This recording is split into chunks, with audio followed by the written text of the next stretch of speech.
네, 원구성 합의 없이 일단 문부터 연 국회, 교섭단체 대표 연설을 시작으로 의사 일정에 들어갔습니다. 첫 주자였던 박홍근 민주당 원내대표, 대통령 취임 2달여 만에 탄핵이라는 단어를 꺼내 들었는데 야당 반발이 거센 상황입니다. 사적 채용 여야 공방도 계속되고 있는데요. 나이트 포커스, 오늘은 이종근 시사평론가 그리고 박창환 장한대 교수 두 분과 함께하겠습니다. 어서 오십시오. 안녕하십니까? 안녕하십니까? 자, 원구성 합의 못했는데 일단 국회 문은 연 이런 상황입니다. 뭐 여야 막론하고 국민 비판 여론을 좀 무시할 수 없었겠죠? 네, 그렇습니다. 지금 현재 상황은 어느 쪽이 더 잘못했다라고 국민들은 생각하지 않는 것 같아요. 네. 여야, 야 둘 다 원구성에 있어서는 똑같은 책임이다라고 지금 묻고 있고 그렇기 때문에 양 원내대표가 사실상 거의 합의를 본 것 같아요. 거의 한두 가지의 어떤 쟁점만 남겨두고 저는 좀 긍정적으로 보는 게 만약에 한쪽이라도 이건 절대로 안 돼 그렇다면 이 국회가 사실상 국회의장을 뽑지도 못할 것이고 또 원내대표 연설까지 합의는 안 할 것입니다. 그런데 오늘 좀 특이한 그 일이 하나 있었죠. 국민의힘 의원들끼리 문자 메시지를 주고받는데 그게 기자들한테 노출이 된 거예요. 근데 그 문자 메시지 국회에서 봤더니 뭐 그 이 상임위원장이 누구누구가 될 것이고 몇 개가 될 것이고 행안위를 누가 가질 것이고 이런 식의 어떤 내용들이 오고 갔기 때문에 그 언론 보도는 이제 거의 다 된 거 아니냐? 이제 날짜만 한 게 아니냐? 뭐 이런 이야기도 나왔습니다. 문자가 노출될 때는 항상 이 일부러 노출하느냐, 노출된 거냐 이 논란이 있는데 어떻게 보십니까? 글쎄요. 이번에는 사실 노출이 일부러는 아닌 것 같아요. 왜냐하면 행안위를 국민의힘에 갖는 것처럼 얘기를 했거든요. 사실 근데 원내대표가 아마 야단을 칠 수도 있는 상황일 것 같아요. 왜냐하면 꽈방위와 행안위 둘 중에 둘 다 갖느냐, 하나씩 나눠 갖느냐 이 문제가 지금 쟁점인데 사실상 지지자들이 양쪽 다 둘 다 자기 편으로 가져와야 된다라는 그 공방이 굉장히 거센데 한쪽에서 이미 결정을 했다 그러면 지지자들이 가만히 안 있을 거거든요. 극적 효과를 노리는 그런 점에 있어서 사실 노출은 원내대표 입장에서는 굉장히 곤란했던 상황이 아닐까 싶어요. 뭐 문자 메시지 노출대로 뭐 행안위가 국힘으로 간다고 하면은 이제 가장 마지막까지 논란이 됐던 꽈방위는 민주당으로 가는 이런 상황이 될 수도 있는데 이건 아직까지는 그렇죠. 이제 모르는 이런 상황이고요. 양쪽 원내대표 모두 다 지금 부인했습니다. 부인하는 이런 상황이니까요. 어쨌든 원구성 협상 17일까지 하겠다고 했는데 못했고 또 이제 하겠습니다 한 날짜가 21일 내일입니다. 내일까지는 완성될까요?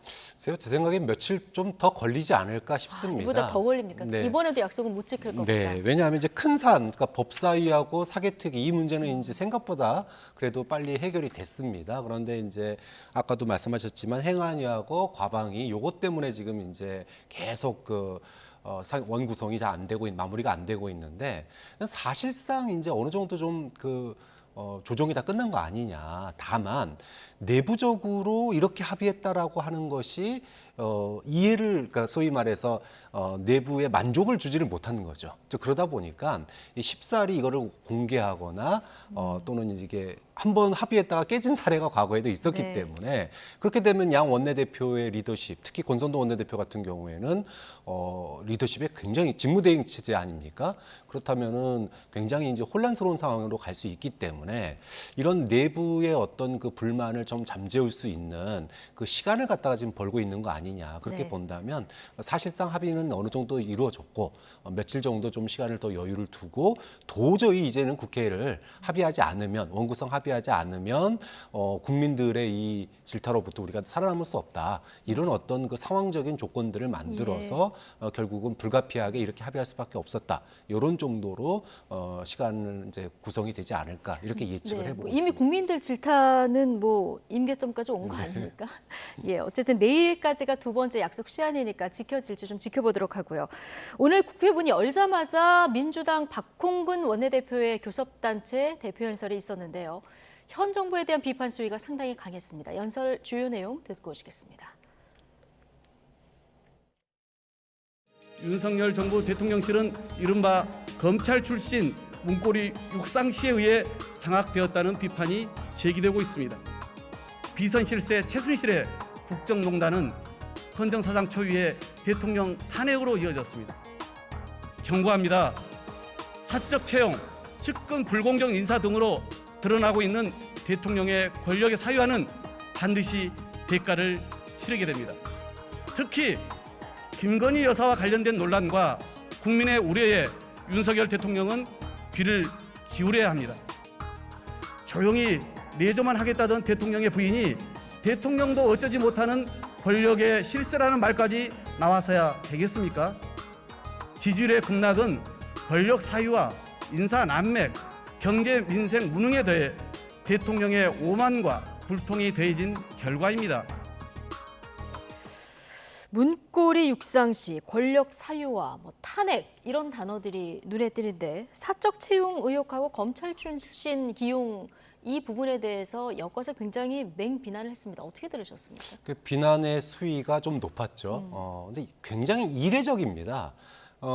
취임 2달 만에 대통령 국정수행 지지율이 30%라는 것도 이례적이고, 또 하나 취임 2달밖에 안 됐는데 탄핵이라는 단어 자체가 이 야당 원내대표의 그 국회에서의 발언에 들어간 것도 이례적입니다. 네. 자, 지지율 30%만 놓고 본다면 뭐 야당이 맹비난하는 게 이해가 됩니다.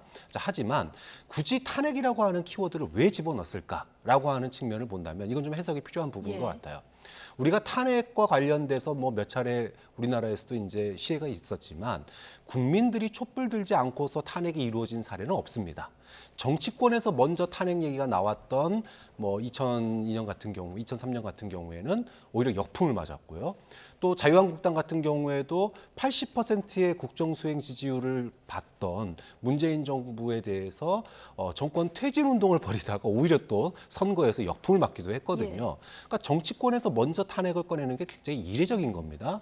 자, 그런데 야당에서 이번에 탄핵이라고 하는 키워드, 물론 뭐 직접적으로 탄핵하겠다는 얘기는 아니지만 이런 단어를 끄집어낸 데는 좀 속사정이 있는 거 아니냐. 일단은 지금 이제 윤석열 정권 들어서자마자 지지율이 이렇게 폭락하고 있는 상황에서 좀 야당이 도대체 뭐 하고 있냐, 이런 지지층의 어떤 그 비난이나 또는 내부의 그런 어떤 논란 이런 것들을 이런 센 키워드 워딩을 통해 가지고 우리 야당으로서 윤석열 정부 잘 견제하고 있고 잘 비판하고 있고 또 이걸 통해서 우리가 주도권도 잘 가지고 있다. 이거를 보여주기 위해서 일부러 좀 수위가 높은 단어를 선택한 거 아니냐. 원내 일당의 존재감을 부각하기 그렇죠. 위한 또 의도가 이거 있다. 그렇죠. 이거는 근데 또 한 가지 효과를 나타내는데요. 지금 민주당이 사실은 이 전대를 둘러싼 내용이 좀 있거든요. 그러면 전선을 바깥에다가 소위 윤석열 정부에다가 전선을 확 그으면 내부의 분란이 좀 덮이는 모양새도 또 나옵니다. 자, 이러다 보니까 굳이 물론 뭐 윤석열 정부의 지금 뭐 인사 논란이라든지 검찰 중심 인사라든지 뭐 이거는 언론에서도 사실 비판하는 내용이기 때문에 야당 원내대표가 얼마든지 센 키워드로 할 수도 있는데 굳이 탄핵이라고 하는 단어를 집어넣은 이유는 어떤 주도권 그리고 내분을 갖다가 좀 시선을 돌리기 위한 그런 어떤 포석 아니겠느냐라고 해석해 볼 수 있는 거죠. 국민의힘에서는 탄핵이라는 단어, 특히 트라우마가 있는 단어 아니겠습니까? 네, 그렇습니다. 어쨌든 지금 말씀하신 대로 2달 조금 넘은 시점에 야당의 제1야당의 원내대표가 탄핵이라는 단어를 그리고 교섭단체 대표연설이라는 자리에서 언급을 했거든요. 네네. 여러 가지 배경을 설명해 주셨는데 이종훈 평론가는 어떻게 보십니까? 사실 대단히 좀 부적절하다고 생각을 해요. 왜냐하면 탄핵이라는 키워드를 언급하는 것, 정치인이 언급하는 것 자체는 굉장히 엄중해야 된다라는 생각이거든요. 그건 헌법에 의해서 또 국민들의 의지, 또 국회 뭐 소추 여러 가지의 단계별 그런 그 프로세스를 왜 거치겠습니까? 그만큼 엄중하게 해라라는 것이에요. 우리나라는 대통령 중심제이기 때문에 정말 이게 그 헌법이나 법률에 얼만큼 위배됐느냐를 따져야 된다. 2003년에 노무현 대통령의 탄핵과 관련해서 헌법재판소의 결정문을 보면 이 노무현 대통령의 발언이 굉장히 부적절했다라고 인정을 해요. 하지만 두 번째 나오는 어떤 결정문의 내용은 이겁니다. 그럼에도 불구하고 대통령의 직무를 파면시킬 만한, 직무를 정지시킬 만한 그런 사안은 아니다. 이렇게 이야기를 하거든요. 즉 그만큼 엄중하게 따져야 된다라는 뜻이고, 그러면 정치권에서는 이제 앞으로 이렇게 탄핵이라는 말을 이렇게 쉽게 언급을 하지 않는 것이 전국을 안정시키는 제1야당의 자세라고 생각을 하고요. 네. 또 어떤 의미에서는 5년 전, 거의 한 4년 전에 나경원 원내대표가 당시에 원내대표 대표 연설을 할 때 외신을 빌려서 발언을 한 것을 두고 얼마나 사실 그 민주당에서 공격을 하고 또 상처를 입었겠습니까? 지지자들이. 그걸 생각한다면 박홍근 원내대표도 2개월밖에 안 됐는데 보통은 외국에서도 다 이 경우에 benefit of the doubt라고 해서 선의로 봐줘야 된다. 일단 처음 정권이 출발했을 때 이런 자세를 좀 견지하거든요. 야당, 제1야당 비판할 수 있습니다. 비난까지도 할 수 있습니다. 하지만 저주를 해서는 안 되는 것이다. 예. 아직 무엇인가 정책을 내놓지도 않았는데 벌써부터 너무 수위를 올리는 것은 민주당의 지지자들만 바라보고 하는 정치가 아니어야 된다라는 점에서 적절하지 못했다는 예. 생각입니다. 박종환 교수께서는 제1야당의 존재감을 좀 부각하기 위해서 또 하나는 민주당 내부 상황 때문에 이런 발언을 꺼냈을 것이다 이렇게 분석을 해주셨는데 네. 민주당 입장에서 봤을 때 이게 전략적으로 어떻습니까? 일단 내홍과 관련해서는 아주 좋은 전략일 수도 있겠죠. 왜냐하면 최근에 들어서 친명계와 친문계가 전당대회를 앞두고 뭐 사법 리스크니 뭐 사당화니 이런 발언들이 이어지면서 분열 조짐이다 이렇게 좀 언론들이 바라보고 있거든요. 그럼 뭐 지도부에서는 이것을 헤쳐나갈 수 있는 방법은 확실하게 적의 전선을 펼치고 일사불란하게 그 적의 그 대우를 형성하는 거다. 적을 향해서 이거야 너무 당연한 정치공학적인 이야기겠지만 그럼에도 불구하고 민주당은 지금 2번의 큰 선거를 바로 패배한 지 얼마 되지 않았어요. 패배한 이유는 지지자들만 바라보는 정치를 했기 때문이다. 이런 비판도 있거든요. 그런 대우를 수습하는 것도 좋지만 그럼에도 불구하고 민주당은 지금 확장을 해야 되는 그런 예. 시점이라는 겁니다. 자, 국민의힘에서는 169석의 오만이다, 협치 의지가 부족하다 이런 비판이 이제 바로 나왔는데 어쨌든 지금 경제도 굉장히 어려운 이런 상황인데 여야에서 이렇게 계속 날선 발언들이 오가면 협치는 앞으로 더 어려워지는 건 아닌지 좀 국민들은 걱정스러울 것 같습니다. 그렇죠. 뭐 국회가 지금 이제 민생이 어렵다는 얘기를 굉장히 많이 하고 있기 때문에 뭐 원구성 협상이 마무리되지 않았는데도 불구하고 국회 문부터 연 거 아닙니까? 네. 그만큼 국민들이 지금 뭐 물가 문제, 그다음에 고환율 문제, 고금리 문제 이런 문제들로 굉장히 어려움을 겪고 있는 와중에 국회의원들이 이렇게 서로 머리를 맞대고 민생 문제를 해결해도 모자를 판에 거친 공방들이 오가는 게 국민들 눈에는 그렇게 좋게 보이지는 않습니다. 다만 이 그럼 누가 이 분위기를 만들어야 되느냐라고 하는 거죠. 지금 국민들의 어떤 그 낮은 국정수행 지지율 32% 뭐 30% 초반이 나오고 있는데 결국은 정부가 대통령과 여당이 먼저 나서서 야당에게 손을 내밀고 같이 하자라고 하는 그런 그 제스처를 취하는 것들이 지금 상황에서 좀 필요한 거 아니냐. 32%밖에 안 되는 지지율에 대해서 야당이 비판하는 건 당연하다라고 예. 앞에 이정구 평론가님도 얘기하셨는데 야당 입장에서 당연히 못하니까 비판하는 거예요. 그러면 누가 손을 내밀어야 되겠습니까? 대통령하고 여당이 손을 내밀어야죠. 양보하고 손 내밀면서 우리 국민들 어려우니까 민생 문제 풀게 머리 맞대자. 이를 하는 자세도 좀 필요하다고 봅니다. 예. 내일은 권성동 원내대표 연설이 있는데 오늘 박홍근 원내대표의 이 발언 수위에 어느 정도 수위를 맞받을지 관심이 모아지는 상황입니다. 저희가 내일 나이트 포커스 시간에 정리해서 좀 전해드리도록 하고요. 박홍근 원내대표가 오늘 대통령 지지율에 대해서 임기 말 레임덕 이런 표현을 썼는데 최근 지지율 하락의 주요 원인으로 꼽히는 것이 이제 인사 문제 그리고 그에 대한 대응 아니었겠습니까? 특히 권성동 당대표 직무대행이 내가 장제원 당시 당선인 비서실장에게 압력을 넣었다. 그리고 7급으로 넣어줄 줄 아는데 9급으로 넣어줬다. 뭐 이런 발언을 해서 상당히 이제 공분을 샀는데 오늘 뒤늦게나마 사과를 했습니다.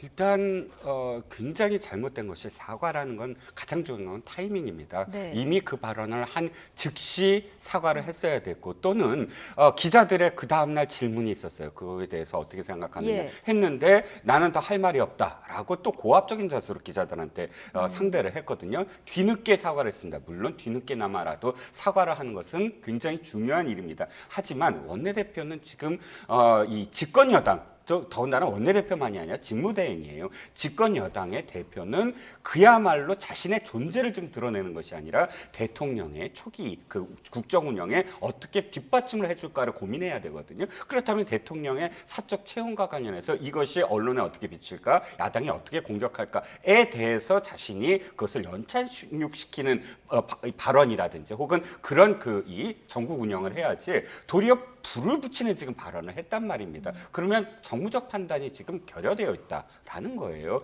이 발언 자체가 너무너무 부적절한 게 압력을 넣었다는 발언도 말이 안 되죠. 어떻게 자신이 사적인 어떤 부탁으로 압력을 넣어서 어떤 사람을 채용시켜줬다라는 것이 너무 당연한 것처럼 표현이 됐고, 또 사실 앵커께서 표현 안 하셨지만 너무너무 사실 상처를 받을 수 있는 발언도 있었어요. 네. 구급 공시를 보는 분들한테 대해서는 그거를 바로 깨닫지 못하고 바로 잡지 못하고 이렇게 뒤늦게 사과를 하고, 또 사과도 저는 좀 이 불충분하다. 대상이 확실해야 되고 그 다음에 앞으로 어떻게 할 것인가 이런 것들이 다 종합적으로 돼서 전국을 완전히 변화시킬 수 있을 만한 사과가 있어야 되는데 이건 마지못해 한 사과 같은 느낌 정도여서 권 원내대표가 권성동 직무대행이 보다 더 지금 정무적인 판단을 빠른 시간 내에 하고 앞으로의 어떤 모멘텀을 가질 수 있도록 좀 노력을 해야 되지 않을까 싶습니다. 사과의 타이밍이 일단 좀 늦었고 대상도 좀 구체적으로 했으면 어땠겠느냐. 자, 이런 아쉬움을 표명해 주셨는데, 자, 장제원 의원은 일단 진정성 있게 받아들여야 된다. 이게 또 한 번 권성동 원내대표의 힘을 실어주는 발언을 하긴 했는데, 대통령실 별정직 공무원 채용 관련해서는 약간 여야 간에 이견이 있는 것 같습니다. 장제원 의원도 열심히 뛰었던 분들에게는 역차별이다 이렇게 옹호를 했는데, 이게 청년들 민심은 어떻게 받아들일까요? 우리가 국회의원 선거든지 대통령 선거든지요, 친척들, 그다음에 친구들, 가족들, 지인들도 많이 와서 선거운동합니다. 자, 그런데 선거 끝나고 예를 들어 국회의원이 됐다고 그래서 그 사람들을 채용하느냐? 채용하지 않습니다. 옛날에는 9급도 하고 7급도 시켜줬어요. 그런데 이게 맹비난을 받습니다. 지역 유지의 딸을 갖다가 예를 들어 9급 비서로 앉히면은 지역에서 아유 저럴 줄 알았다 이런 얘기가 나옵니다. 그래서 안 합니다. 그만큼 지인이나 또는 친척이나 이런 분들을 아무리 선거 캠프에서 뛰었다 하더라도 채용된 사례가 없고 최근에는 특히나 없어요. 그런데 이게 마치 관행인 것 양 이렇게 얘기하는 것 자체가 지금 청와대가 과연 저희 대통령실이 여권이 어느 시대 정치를 살고 있느냐, 한 20년 전 정치를 보고 있는 듯한 느낌이에요. 또 하나는 앞서 권성동 원내대표의 부적절한 대응, 이건 더 이상 재론의 여지가 없고요. 저는 이것이 가져올 나비 효과가 굉장히 크다고 봅니다. 아까 장제원 의원이 또 한 번 신뢰를 보냈다고 그랬는데, 윤핵관 중에 한 분이 사고치고 한 분이 이거 잘한 사과다라고 인정한다고 인정되는 게 아니에요. 지금 권성동 원내대표의 리더십이 위기에 처했습니다. 이번 이 발언과 수습 과정에서 곧바로 이거 뭘로 이어지냐 하면은 여권에 그렇죠, 판바꾸기로 가야 된다. 이 상태로는 더 이상 지지율 하락을 막을 수가 없다. 그럼 판을 바꾸려면 어떻게 해야 돼요? 임시전대, 조기전대를 해야 되는 거죠. 자, 이런 요구들이 아마 국민의힘 내부에서 분출되는 가능성이 저는 매우 크기 때문에 권성동 원내대표로서는 매우 뼈아픈 직무대행 되자마자 굉장히 큰 대형 사고를 친 거 아니냐 이렇게 볼 수밖에 없는 거죠. 그렇군요. 자, 논란이 계속되면서 대통령실이 지금 대변인의 시민사회 수석까지 나서서 적극적으로 해명에 나섰는데요. 하지만 민주당은 공세의 고삐를 늦추지 않고 있습니다. 강승규 수석 그리고 민주당 우상호 비대위원장 발언 함께 듣고 오시겠습니다. 대통령실은 공개 채용 제도가 아니고 비공개 채용 제도, 소위 말하는 엽관제라고 하는데요. 검증과 여러 가지 그 자질 능력 등을 평가한 데 채용되는데도 측근, 지인 등을 그 비밀리에 채용한 것처럼 프레임을 쓰여서 야당이 공격하는 것이 적절치 않다. 동생이 유튜브로 활동하고 있다는 것 자체 등을 검증해서 적절히 다루지 않았다는 것은 하나의 검증 시스템에 대한 다소 약간의 틈이 있었다고 할 수 있지만 이해충돌로 다 보기는 어려운 것이죠. 그 두 자연인은 별개인 것이죠. 대통령실의 채용 방식을 문제 삼은 적이 없습니다. 왜 가까운 지인의 자녀들을 공정하지 않게 채용했냐라고 말씀드리는 것이죠. 야당과 국민들이 지적하고 비판하는 내용을 잘 이해를 못하고 대응하고 있다. 이 점을 다시 한번 지적하고 싶습니다. 국민 감정상 가까운 지인들의 자녀들을 취업시키는 취업회장으로 전락시키지 말라는 것이죠. 그런 측면을 지적하는 것인데 자꾸 동문서답하니까 더 국민들이 분노하시는 것 같습니다. 네. 자, 두 분의 녹취를 듣고 오셨는데 이종근 평론가님. 네네. 이 프레임이냐 공정 가치 훼손이냐 이거 조금 뒤에 따져보기로 하고 네. 일단 강승규 시민사회 수석이 라디오 인터뷰를 했습니다. 대통령 고위 인사로는 아마 처음인 것 같고 그리고 대통령실에서 지금 대변인도 나서서 해명을 했는데 네네.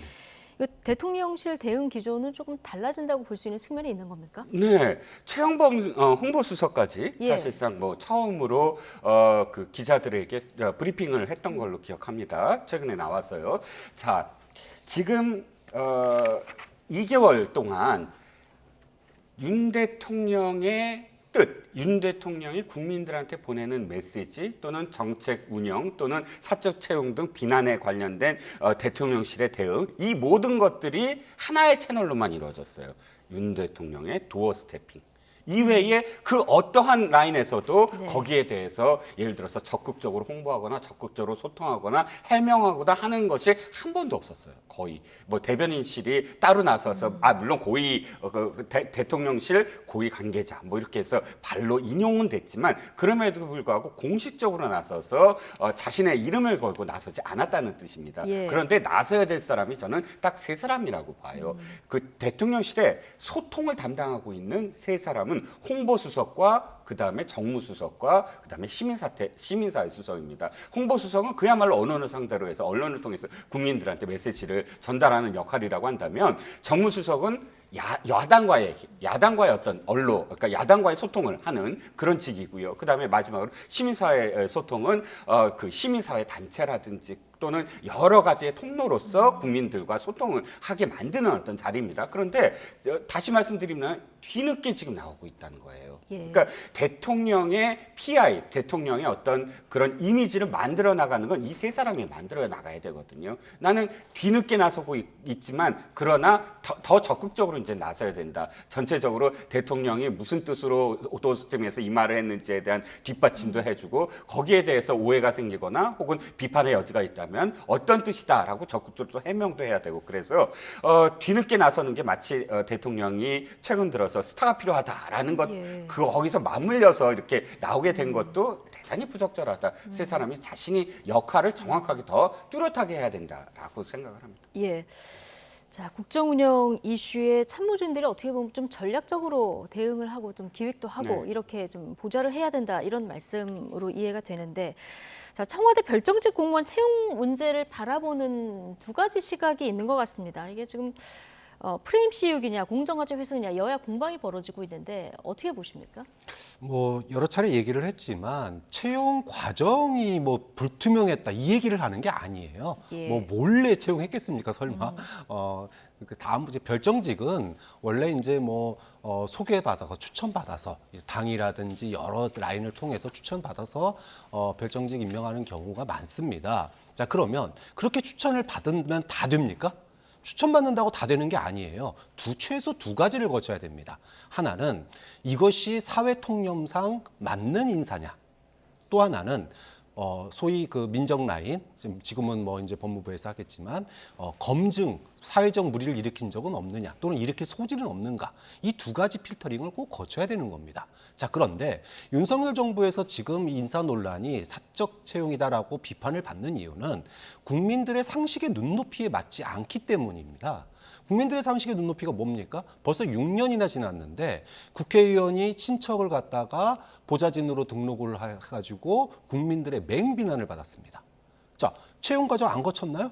몰래 채용했습니까? 그거 아니거든요. 그 과정은 별정직이기 때문에 공정한 겁니다. 다만 그 내용이 공정하냐는 건 국민들이 그렇게 보지 않아요. 예. 자, 그다음에 40년 지기 친구 아들?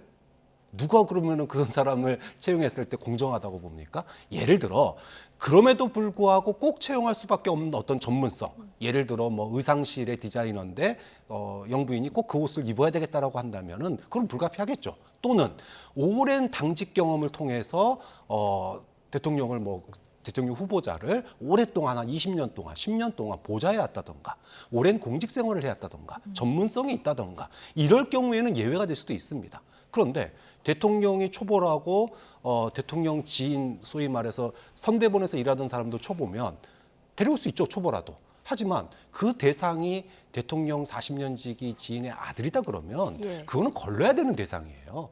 정말로 특별한 능력이 있지 않는 한은. 근데 정말 어마어마한 능력이 있다라고 하는 거를 국민들 앞에 해명하지 않고 그 과정이 무슨 문제가 있냐, 이렇게밖에 지금 대응 못하는 거는 국민들의 눈높이에 전혀 맞지 않는 예. 거다라고 그래서 비판받는데 네. 그 부분에 대한 해명을 제대로 못하고 있는 것 같아요. 국민 정서를 이해 못한다. 이 우상호 비대위원장과 비슷한 취지의 말씀을 해주셨는데요. 어쨌든 강승규 수석의 얘기를 조금 전에 들어보셨는데 이렇게 분리 대응을 좀 하는 것 같습니다. 별정직 공무원 채용 부분하고 극우 유튜버 누나 채용은 좀 잘못을 인정하는 듯한 이런 발언도 했는데 어쨌든 별정직 공무원 채용 문제에 대해서 역관제라는 단어를 썼거든요. 네네. 먼저 이게 어떤 건지 그리고 이게 설득력이 있는 건지 어떻게 보십니까? 역관제는 이제 미국을 중심으로 한 제도였어요. 지금은 많이 사라졌지만 비판도 많고 사라졌지만 그래도 지금도 뭐 거의 역관제의 어떤 전통이 이어지고 있죠. 역관제는 선거에 승리한 당선자가 영어로 얘기하면 winner takes it all이에요. 모든 어떤 공직에 대해서 이해관계가 있든 없든 그 사람이 다 이렇게 임명할 수 있는 혜택을 주는 인사 제도입니다. 그래서 예를 들자면 뭐 클린턴 대통령은 아칸소 주지사였잖아요. 그럼 대통령이 된 다음에 아칸소 주지사 당시의 인물들로 해서 뭐 마피아, 뭐 아칸소 마피아, 뭐 이렇게 얘기가 될 정도로 다 중앙 워싱턴 D.C.로 다 데리고 가서 요직에 다 임명을 시킵니다. 하다못해 트럼프 대통령 기억하시잖아요. 사위라든지 또는 딸이라든지 공직 경험이 전혀 없는데도 불구하고 대통령의 보좌역을 또 임명을 합니다. 여기에 대해서 미국 국민들이 거기에 대해서 이유를 제기하지 않는 전통이 바로 위너텍시도 승자가 모든 것을 다 관할한다라는 그런 전통으로서 역관제라고 이제 번역이 되는데. 그럼 지금 이 상황에 대입해서 쓰기에 적절한 단어입니다. 그런데 우리나라와는 상황이 다르죠. 우리나라는 그것을 별로 인정하지 않아요. 특히나 우리나라의 어떤 전통적인 그런 그 대통령의 임명직과 관련된 어떤 생각은 뭐냐면 주변을 더 엄격하게 대해야 된다. 주변을 가까이 하는 것이 아니라 거리를 두고 이런 전통이 계속 이어져 왔거든요. 왜냐하면 우리가 이 과거에 보면 그런 어떤 사례들이 있었기 때문에 뭐 이승만 대통령 또는 박정희 대통령 이런 상황들 속에서 그것이 보다 더 공정하고 투명해야 된다라는 합의가 점점 이루어져 왔고 거기에 대해서 우리나라는 굉장히 좀 거부감이 있었던 상황이고요. 한 가지만 더 말씀드리면 그럼에도 불구하고 어쨌든 이 처음에 청와대 아까 대통령실에 임명하는 것은 사실상 검증을 제대로 못 받는 상황이 있어요. 왜냐하면 지금 일부 그런 청와대 그러니까 대통령실 직원들은 월급을 아직 못 받는 사람도 있거든요. 검증이 끝나서 정식으로 채용이 돼야 월급이 나오는데 보통은 취임한 지 얼마 되지 않았기 때문에 어떤 이 정권에서도 초기에 검증하는 과정이 도리어 임명하고 나서 검증하는 과정이 이루어지는 사례가 많아요. 그렇기 때문에 아까도 강승규 소수석이 그 검증을 제대로 못한 뭐 극우 유튜버 누나는 그런 케이스다라고 해명을 했던 것 같습니다. 어쨌든 야당은 지금 이 문제 파상 공세를 벌이고 있습니다. 고민정 의원 같은 경우는 대통령실 앞에서 지금 1인 시위를 벌이면서 사과를 요구하고 있고요. 그리고 야당에서 국정조사 요구 목소리도 나오는데 이 국정조사 할 만한 사안이라고 보십니까? 뭐 지금 저는 대통령실이 비난을 받을 수밖에 없는 상황이라고 봐요. 아무리 대통령실에서 우리 선거운동 같이 해왔고 그다음에 인수위에서도 잘 일했던 사람이니까 무슨 문제 있냐 이렇게 얘기를 하지만 국민들이 바라보는 시각은 굉장히 싸늘합니다. 뭐 그렇기 때문에 뭐 질타를 받을 수밖에 없는 부분이다. 만약에 대통령실에서 이 부분을 갖다가 국민들의 어떤 이런 감정들을 잘 받아들여서 수습을 조기했다면 사과를 했다면 이런 상황까지 과연 치닫았을까? 좀 그런 점에서 고민정 의원이 1인 시위를 하는 것 같아요. 여기서의 핵심은 대통령실이 이걸 빨리 수습을 하는 거예요. 지금 뭐 국정조사를 하냐 마냐가 중요한 것이 아니라 인식의 전환이 필요하다는 거죠. 우리는 법 다 지켰는데 뭐가 문제냐라고 하는 대통령실의 인식이 지속된다면 더 큰 역풍이 올 수도 있습니다. 예. 좀 그런 점에서 고민정 의원의 1인 시위가 거기서 무슨 얘기하는지가 중요한 게 아니라 그만큼 상황이 더 어려워질 수 있기 때문에 네. 대통령실의 인식 전환이 필요한데 지금 뭐 대통령 본인은 그렇게 얘기하실 수 있고 근데 예. 그럼 뭐 시민사회 수석까지 나와서 얘기하는데 내용이 별반 바뀌지를 않아요. 그런 점이 좀 안타깝죠. 예, 어쨌든 국민의힘에서 고민정 의원은 공채 출신 청와대 대변인이었냐 이렇게 얘기를 했기 때문에 지금 또 1인 시위를 하는 이게 모습이기도 한데 자, 국정조사와 사과가 이게 가능성 있는 일인지 하고 그다음에 이 논란을 그럼 어떻게 수습하는 게 가장 그 현명한 방법인지 듣겠습니다. 저는 아까 모두에서 이렇게 말씀을 드렸습니다. 그러니까 야당 원내대표의 오늘 발언이 비판할 수 있다. 하지만 저주까지 가서는 안 되지 않겠느냐라는 말씀을 드린 것처럼 자, 모든 상황이 이런 거예요. 질책을 할 수 있는데 질책이 아니라 그 선을 넘어서면 국정조사는 단순히 질타를 하는 수준이 아니거든요. 국정조사는 어디까지 가야 되냐면 예를 들어서 그런 것들이 국정 운영에 어떤 도를 넘는 상황들, 그 권력을 완전히 사유한다. 사유라는 게 뭡니까? 권력을 행사하지 않아야 될 사람이 권력을 행사하는 부분이거든요. 그런데 예. 이렇게 별정직으로 사적인 인연으로 채용했다고 해서 권력이 남용됐다거나 직무유기가 되는 어떤 상황까지 갔느냐. 이게 국정조사의 사실 상황이라고 합니다. 국정 운영에 어쨌든 문제가 있는 것이니까요. 그런데 거기까지 간 것이 아니라 사적 인연으로 채용을 한 것이 문제잖아요. 그러면 수준을 딱 어느 수준이냐면 그런 채용은 앞으로 안 됩니다. 우리 야당이 지켜보겠습니다. 라는 정도에서 사실은 그칠 문제다라고 저는 생각을 합니다. 예. 지금 야당이 사적 채용에 대해서 국정조사를 요구하는 반면에 여당은 지금 탈북어민 북송 문제 국정조사를 요구하고 있는 상황이죠. 자, 탈북어민 북송과 관련해서 국민의힘에서 새로운 의혹을 제기했는데요. 민주당 입장까지 함께 듣고 오시겠습니다. 16명을 인솔하여 승선하기로 하였으나 보위부에 의해서 체포가 되어서 오징어 잡이배에 남아있던 2명이 낌새를 알고 체포 직전에 남하했다고 증언하고 있습니다. 또한 16명을 살해했다는 것은 북한이 이 2명의 탈북 브로커를 송환받기 위해서 거짓말을 한 것이며 문 정권은 실제로 이런 내용을 합동신문을 통해서 확인했을 것이라고 합니다. 이심 과정에서 어떤 보고서를 작성을 해서 검토하진 않았습니다. 그냥 구두로 이렇게 실무자와 과장이 판단하고 보고를 했습니다. 주먹구구식 판단이고 장관과 차관의 생각이 그대로 반영되었습니다. 대변인도 발표 과정에서 통일부 장관이 얘기한 문구를 그대로 얘기했다고 했습니다. 장관은 16명 살인범이 맞다라고 얘기했고 맞는 근거는 그 사람이 그 2명이 진술한 근거가 있기 때문에 그걸로 봤을 때 살인범이 맞다라고 얘기를 했습니다. 네, 지금 국민의힘에서 북송어민은 탈북 브로커일 가능성을 지금 주장하고 있는데 이 근거가 되는 게 지금 어민 출신의 탈북민의 증언 때문입니까? 네, 그렇습니다.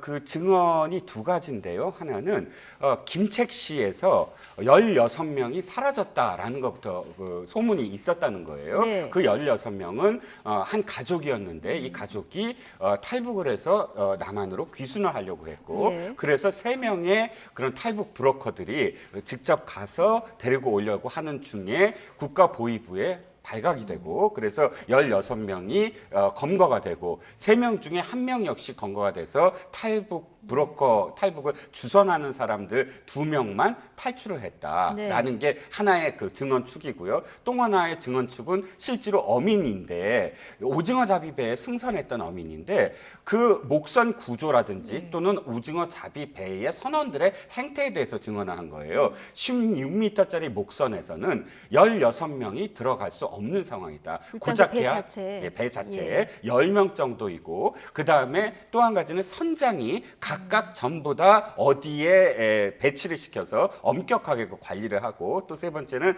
왜 목선 하나가 탈북을 하지 않았습니까? 그 이후로 이 북한에서는 총을 든 승선원이 꼭 한 명씩 있었다. 보안요원이. 네. 그래서 지금 이야기하는 식의 그런 한 명씩 불러내서 살해를 할 수 있는 구조가 전혀 될 수가 없다. 또 지난번에 제가 또 말씀을 드렸지만 오징어 잡이배는 밤에 조업을 하기 때문에 그 밤에 살해를 했다는 것도 그건 말이 안 된다. 주로 밤에 일어나서 작업을 하고 또 원거리도 아니고 근거리에서 작업하고 돌아가는 그런 배였기 때문에 한밤중에 한 명씩 불러내는 구조가 있을 수 없다라는 이 두 가지 축의 증언을 오늘 한 것입니다. 예.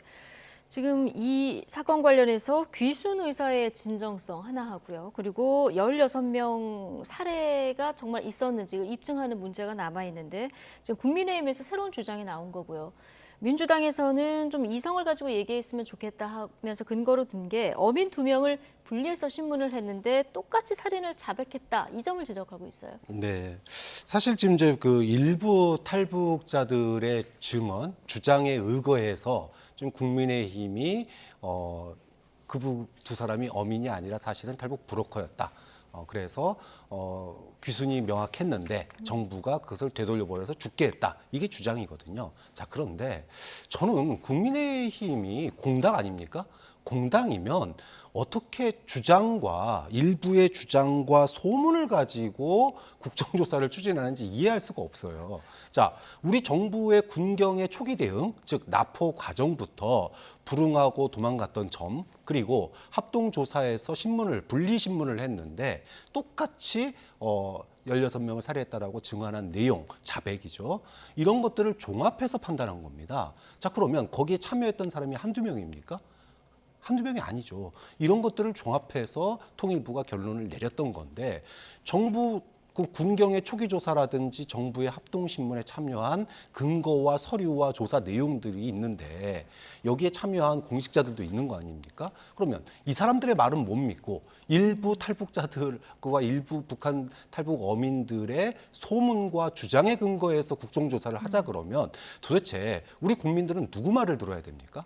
좀 그런 점에서 국정조사를 하더라도 예. 뭔가 좀 신빙성 있는 뭐 서류까지는 아니더라도 좀 더 구체적인 정황이나 내용이 좀 더 있어야 되는 거 아니냐. 어떻게 소문만 듣고 국정조사 하느냐. 좀 그런 점에 있어서는 좀 안타까운 측면이 있는 것이죠. 이 사안뿐만 아니라 서해 공무원 피살 사건이나 이제 탈북어민 북송 문제에 대한 여러 가지 사안에 대해서 국정조사를 하자는 이제 요구인데 국정조사는 필요하다고 보시는 겁니까? 그러면? 글쎄요, 뭐 실제로 16명을 이제 그 살해했다라고 네. 하는 탈북자들이 이 부분에 대해서 조사가 필요하다고 봅니다. 뭐 그래서 그 사실 여부를 종합적으로 정말 판단한 건지, 그러니까 통일부가 입장을 바꿨잖아요. 그러니까 문재인 정부에서 압력받아서 아닌데 그렇게 얘기를 한 건지 아니면 윤석열 정부에서 압력을 받아서 입장을 바꾼 건지는 저는 언젠간 좀 드러내야 될 것 같아요. 예. 아니 정권 바뀔 때마다 공무원들 입장이 바뀌면 국민은 누구를 믿고 일을 합니까? 좀 그런 점에서 도대체 어떤 압력이 주요해서 입장이 바뀐 건지는 좀 예.